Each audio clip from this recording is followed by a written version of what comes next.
Do you like hatchbacks? If you do, you're in the right place. I've owned all three of the most popular hatchbacks, the Mazdaspeed3, the Focus ST, and now the GTI, and we're here to talk about it.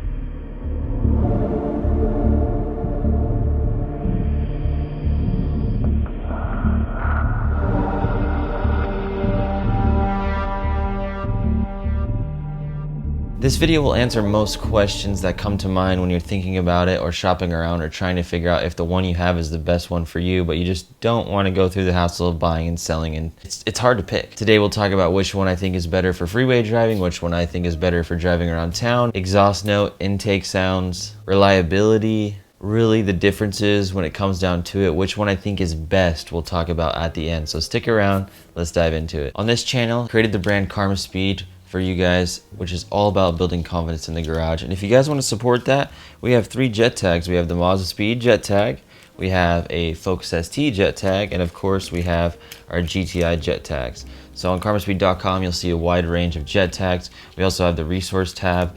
We also have the P3 gauges on there as well, so we have a lot of updates to the Mazdaspeed brand. I'm working on a ton of different things to add to the website. You guys have no idea what's in store.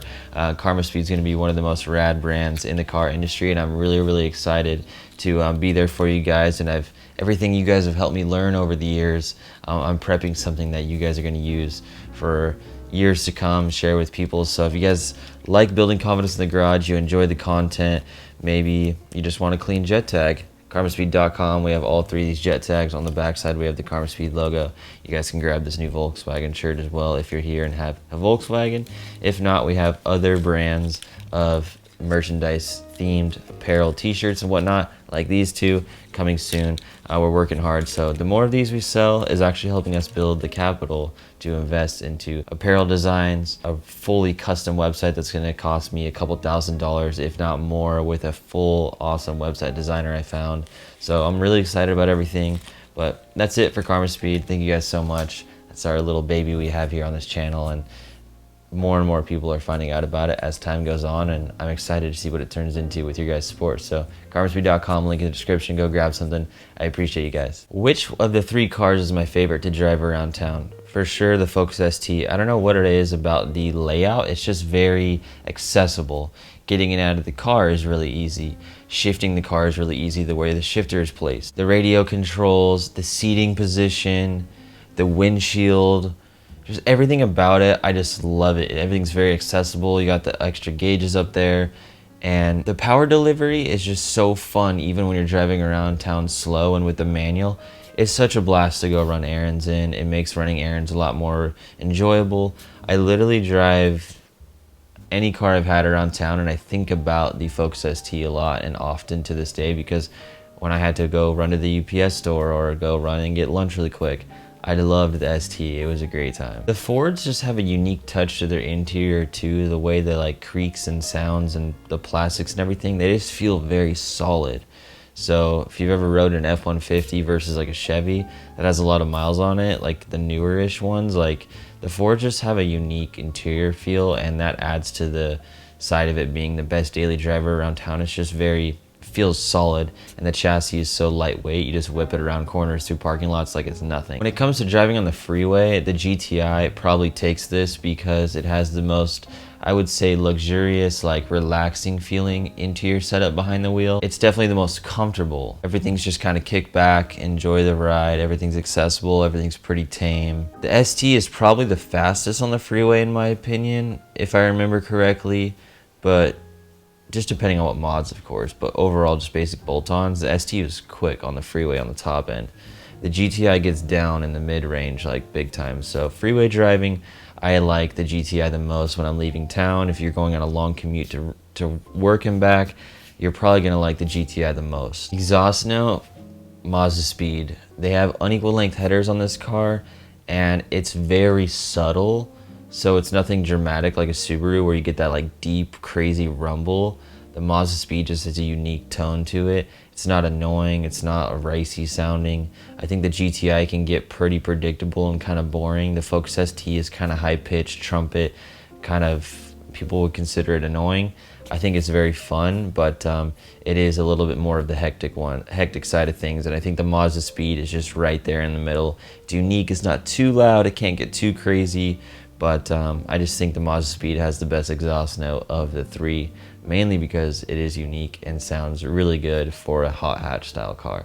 When it comes to intake noises, I would say the Focus ST and Mazdaspeed are pretty similar. Depending on what intake setup you have, it does get pretty loud, and to the point where all three of these cars, you really don't need a blow-off valve to get your intake turbo sounds, get your fix.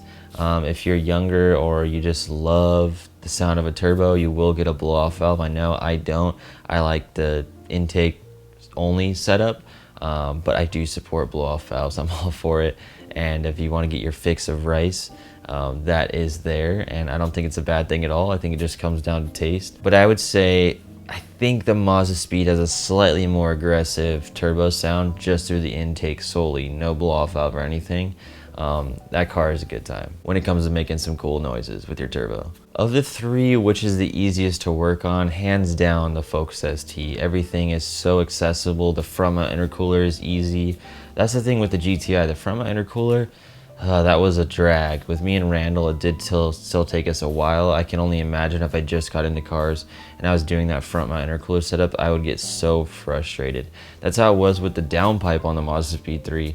And knowing what I know now, it would definitely be a lot easier with the right tools and things like that. But when you're a beginner, the downpipe on the Mazdaspeed is the big downfall, and the front mount intercooler is the downfall on the GTI. The Focus ST is honestly like easy across the board. Like downpipe, front mount, intake, everything is easy. Spark plugs are accessible on all these cars. So overall, they're on the beginner side of working on cars. Nothing's intense at all, but there are always those challenges that come with certain platforms, and those are kind of the three broken down in simple terms. Which one's the funnest to work on? Definitely the ST.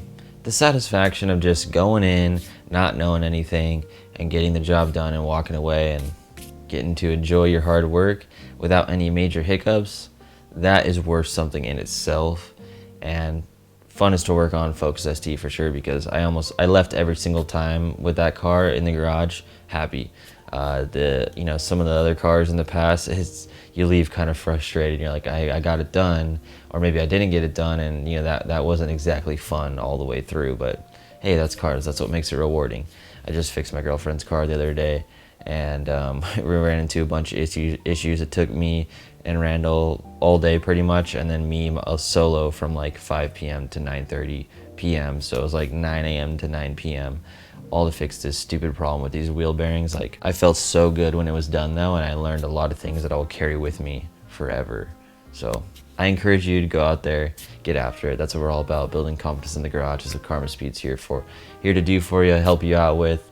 Working on those things on the website, like I said, resources and stuff, so you guys know exactly what to expect by watching the content and kind of seeing everything organized and put together on the website, and some changes I have coming up to it that will help you have the ultimate confidence going into any of these jobs or any of the platforms in general. Which has the most dramatic gains when you modify it? The GTI is an absolute turtle when you buy it. And then with a couple mods, a tune, and this thing rips. You can hang with most people on the road, and it's a blast. Like, it is shocking how much faster the GTI gets with a little bit of love, TLC, money, and parts. Like, it's a good time. I love the process of seeing the personality of the GTI come to life. The other two are dramatic as well, but the GTI was the most dramatic in the modifying process. And that's what it's all about for me, is seeing the characteristics and personalities of all the platforms. That's why I bounce from car to car to car to car, because it's really fun to learn them all. Gotta pull my notes out for this one. So which is the most reliable? I'm not gonna state an answer because there's so much to be said about all these, but from my experience and some things I know about the platforms, here's kind of some things to think about. The Mazdaspeed3 is notorious for timing chains going bad. They get loose and sloppy right around 100,000 miles. They make noise. They make kits so you can fix that. I looked online and some people are getting charged between $1,500 and $2,000 at a dealership to get it fixed. It's around $500 with tax and parts. So if you install it yourself and got the tools, it sounds like $1,000 job minimum from what I can see if you're just getting into this and you wanted to attack it yourself. Upwards up to $2,000. But really, they're super duper reliable cars. but it's just a timing chain problem really, cleaning some valves maybe. Other than that, they're pretty good. I will probably buy another one down the road with high miles and do the timing chain, so hopefully we can do that video one day with Randall. The Focus ST usually has almost zero issues. It's the cheapest one thing. It's just like the Mazda, it's cheap to maintain. They're super simple cars. The only bad thing is when people run a tune and you have pre-ignition. When pre-ignition is when the air fuel mixture ignites before it's supposed to, so then when it does actually ignite when it's supposed to, it's got like double the pressure on top of the piston and it cracks the ringland. That's usually from people running an improper tune for the mods they have, and they beat the crap out of it after a couple nights or a couple weeks or a couple months, and then you have a cracked ringland, you lose pressure, start eating a bunch of oil.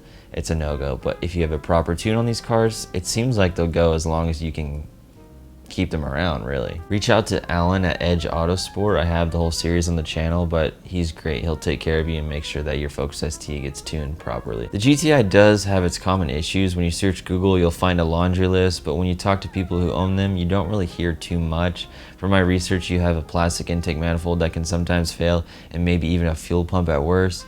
They seem to be super reliable from my experience thus far, driving 10,000 miles and just kind of learning my way around the car and how things work and how things function, the build quality of everything. It's nothing that I'll ever sweat. I'll take this thing out of town whenever I want to. Just change the oil, take care of the transmission service, and try and do that yourself if you can to save some money. And honestly, the ECU is extremely smart. You can beat on it in the heat. It's not going to hurt itself. I really trust the GTI probably the most out of the three, knowing the ECU, how smart it is and everything else, the tuning capability and whatnot. And they really over-engineer these cars because they've been around so long, it seems like. I would probably trust the Focus ST the same, but the Mazdaspeed3 is questionable with the timing chain thing because it is kind of, you know, most people are going to buy them with higher miles now. But like, honestly, at the end of the day, like, everything I know now, all three cars are super reliable. As long as you keep in mind their weak points, you should never have an issue. Usually you can figure out engine codes. There's a ton of support on all three cars. Don't be scared of anything. The thing about the GTIs though, is there's so many of them. There's so many shops that know them extremely well. So that's something it has going for it that the other two don't. So which one is the best in my opinion? I'm gonna say the name of each car and kind of what comes to mind. The Mazdaspeed3, best looking one. Overall, just a rad car. It's unique. I love them. Focus ST. Behind the wheel, funnest daily driver around town. It's peppy, has a fun power delivery. It's a good time. I love that car. It's light on its feet. And the GTI, the most well-rounded vehicle I've ever had. It goes from you can drive it like a grandpa to drive it really fast and hang with the boys like that. And the other two cars are kind of just in fast mode all the time. The GTI is just suitable for all types of people. It doesn't matter what kind of person you are. The other two, you kind of have to be a niche, like I want to go fast kind of guy. Comment down below which vehicle of the three you have and why to help some people searching. And then also, if you're looking into buying one, comment down which one you're looking into buying, and then maybe some things that are concerned, and maybe you can start some threads and some conversations to help get some questions answered, and maybe attack any sort of more particular detailed sides of this conversation. Don't forget about the Mazdaspeed jet tags. We have all three now. I'm super pumped with these on the site. Grab a t-shirt, check out the resources tab as well as the new parts section as well. We'll be adding to that slowly as we partner with companies. I'm really excited about it. I appreciate you guys so much. If you watched this far, here's a little bonus. If I had to pick a car that will be in my future collection, or actually of all the cars, all three of these cars, I will have probably a black Mazdaspeed3, a 2013 in my future car collection. Man, those cars look so good in black. They're just a fun experience. They're super nostalgic to me because that's how we started the channel. And honestly, I think it's the best looking hatch of them all, especially in black with some nice colored calipers, some nice wheels, some nice fitment. I never did good fitment on the first one I had. I didn't know anything. I was just full sending, trying to push towards this dream. And now that we have all the tools, things necessary to build a really rad car, I definitely want to find one and keep it around because they're super duper cool. So if you're here, thanks so much for stopping by. Check out Mazdaspeed3.com. Appreciate you guys so much. Hope to see you in the next video, and comment down below if you have any other questions too. I can pop in there and answer what I can. See ya.